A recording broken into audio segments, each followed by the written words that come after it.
Hi, I am author Rachel Tolson, and this is my 2016 year-end video.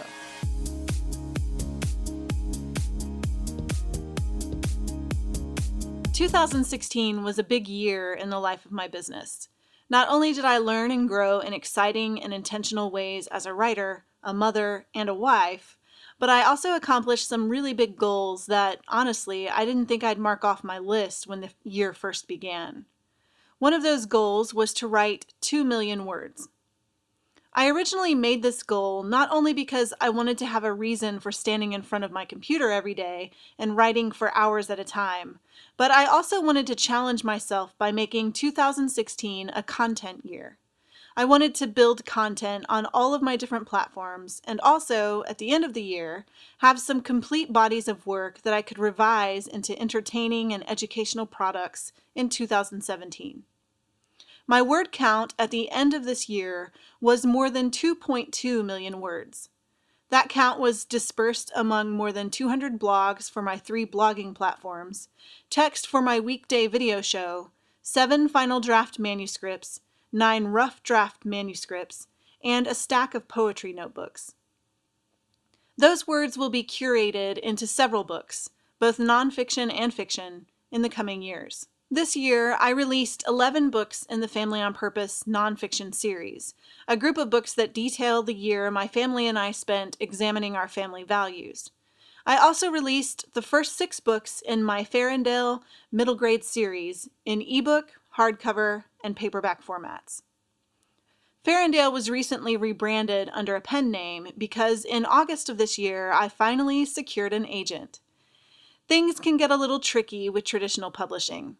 At the heart of my decision to write literature for children and young adults under both a pen name and my own name is that traditional publishing, as it exists right now, can't keep up with my pace for production. If I'm lucky, I might be able to publish 1 book a year through traditional channels. Self-publishing, however, allows me the freedom to publish as many books as I can manage in the span of a year, which is why this year I published, collectively, 17 books. My self-published books hold to the same standard of excellence and go through the same funnel of perfection, copy editing, designing, and all those other elements, as my traditional titles. I just get to release them faster because I'm in control of every part of the process. The manuscript currently out on submission with traditional publishers is a middle grade novel written in verse. More will be coming about this book in the new year. During the course of this year, my video show, On My Shelf, evolved into something entirely different from its origin. I began On My Shelf as a weekly show in September 2015. It is now produced as a weekday video show and covers the same topics every week. Great books to read, handy resources for writers and business people, life as an authorpreneur mom, my best writing tips and tricks, and the best of audiobooks and movies. Husband and I are in conversation about a possible addition to this show in 2017, but I can't share any details yet. This show will likely continue to evolve in the coming years. In the personal realm of my life, husband and I threw 5 successful birthday parties, although success depends on your own definition. My definition of success when it comes to birthday parties is that there was an edible cake, who cares what it looked like, some nourishing food for guests, and a boy who was insanely happy in the end, mostly because he got to eat sugar, which doesn't happen often in our house, for obvious reasons.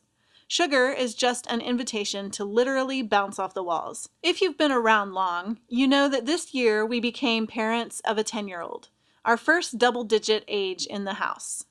I know that this would likely give me plenty more to write about for my humor parenting site, but unfortunately, my son has asked me to please stop writing about him because he's embarrassed about what his friends might think.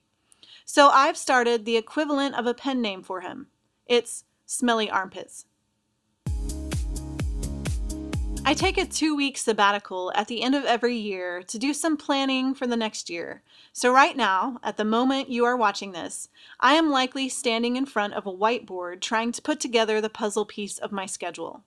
I go over strategy and schedule and learning materials, and I vision cast for the next 5 years. Then I take all my plans to husband so he can say, "Slow down there, Hermione Granger." Maybe we'll just do 10 things instead of 200. Good thing he's here, or I'd be taking over the world. I have big plans for this writing business in the future. I'd like to release more books, of course, and I have plenty of material from which to draw, thanks to those 2.2 million words. I would like to learn more about running a business, since this is a weak area for me, and I personally prefer the writing side of things to the marketing and management side. I'd also like to create some comprehensive video writing courses that will help others realize their own writing dreams and execute them in an excellent and efficient manner. A course along this road will be coming in the fall of 2017. I've been having some really serious talks with husband about a future organization we want to start that helps kids learn to read and then fall in love and stay in love with reading, because I believe reading is the cornerstone to education, and education is the cornerstone for a better future and a better world. I'll be taking very small-scale steps toward this vision in 2017, but there are much bigger plans slated for the next 5 years, and this, out of everything, excites me the most. I hope that you will continue joining me in this journey.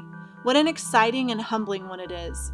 Have a wonderful holiday season, and I'll see you next year.